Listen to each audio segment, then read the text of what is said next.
Welcome to the Slop Farm. Enjoy the video. You start by confirming your iPad OS is up to date and you have a current backup, then open Settings now. In Settings, tap Display and Brightness and choose Light or Dark. This changes System Chrome and app contrast. Once done, go back to Settings and open Wallpaper, pick an image for lock screen first, then set a coordinated home screen.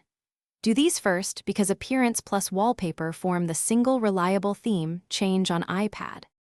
With Wallpaper set, long press the home screen to enter jiggle mode and arrange icons and pages.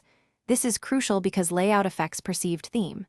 Tap the plus button to add widgets, choose sizes and colors that match your wallpaper and light or dark appearance.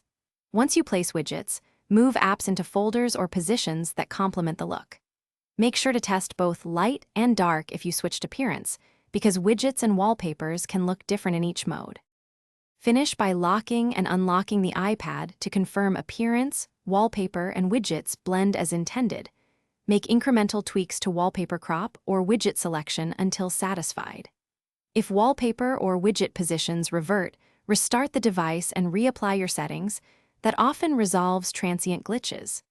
If problems persist, update iPad OS, then reset home screen layout as a last resort. This sequence is the